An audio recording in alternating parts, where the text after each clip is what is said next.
देश महान है, यहाँ सनातन धर्म है और यह सनातन राष्ट्र भारत है।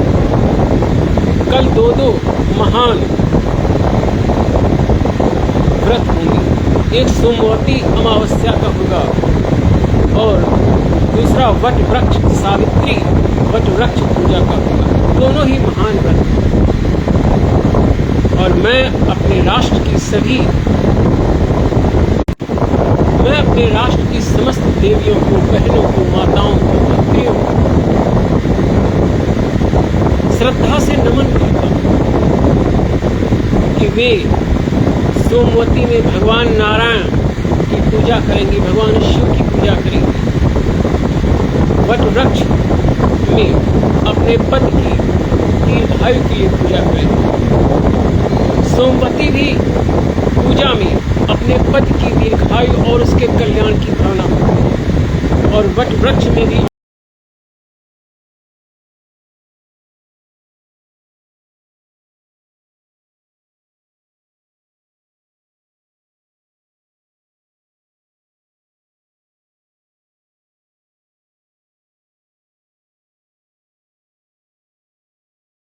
उत्तर प्रदेश भारत नए विसारण की जनपद सीतापुर से कुछ निवेदन कर रहा हूं। इस पर भागवत कथाकार बोलते हुए मैं बोल रहा हूं।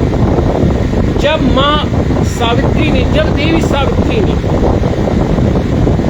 वट वृक्ष के नीचे तपस्या की थी तो उसने परब्रह्म नारायण की आराधना की थी और अपने तपोबल से अपने पति को बचा लिया। तो उसने खरबूजा तो नहीं चढ़ाया था, उसने नींबू, बैंगन और कद्दू आदि तो नहीं चढ़ाए थे, उसने रसोई में कोई पूरी पकवान तो नहीं बनाए थे। ये सब कहाँ से आ गए? ये सब नहीं होना चाहिए। इसकी जगह देवियों को चाहिए कि वहाँ पे जाएं।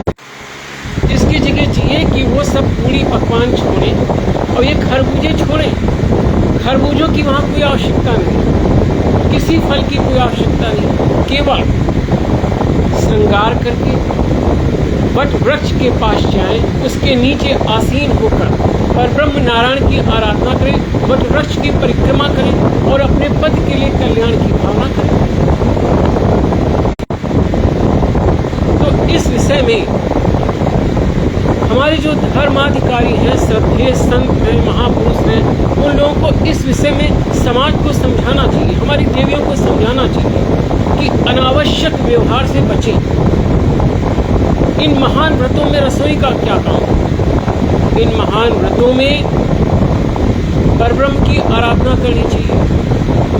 वट वृक्ष के नीचे जाएं और नारायण परब्रह्म की आराधना करें और अपने पति के कल्याण के लिए भगवान से प्रार्थना करें। अच्छा, एक बात बहुत प्यारी है कि सोमवती पूजा में रसोई का कोई काम नहीं, उसमें केवल आप परब्रह्म की आराधना कीजिए, चाहे नारायण रूप में चाहे शिव के रूप में, और 108 परिक्रमा कीजिए और वहाँ पे परब्रह्म की आराधना कीजिए और अपने पति के लिए कल्याण की प्रार्थना कीजिए। तो सोमवती में ये एक बहुत प्यारी बात है कि वहाँ पे रसोई का काम नहीं है। तो इस विषय पे हमारे जो भागवत कथाकार हैं उनको भी मंच से बोलना चाहिए। ऐसी रूढ़ियों को, ऐसी अज्ञानमयी परंपराओं को हटाना चाहिए जिनका कोई औचित्य नहीं है। सार्थकता यह कि परब्रह्म नारायण की हम आराधना करें, अपने पति के लिए देवियां परब्रह्म नारायण की आराधना करें, पति के लिए प्रार्थना करें और दोनों लोग उस दिन जो है भगवान शिव, माँ भवानी, पार्वती की भांति साथ साथ बैठे और आध्यात्मिक सत्संग करें। और पुरुषों को भी चाहिए कि ऐसे अवसरों पर अपना स्वाद न बनाएं। सर्वश्रेष्ठ तो ये होगा इन अवसरों पर आप लोग फलाहार करें। जय श्री मंगल।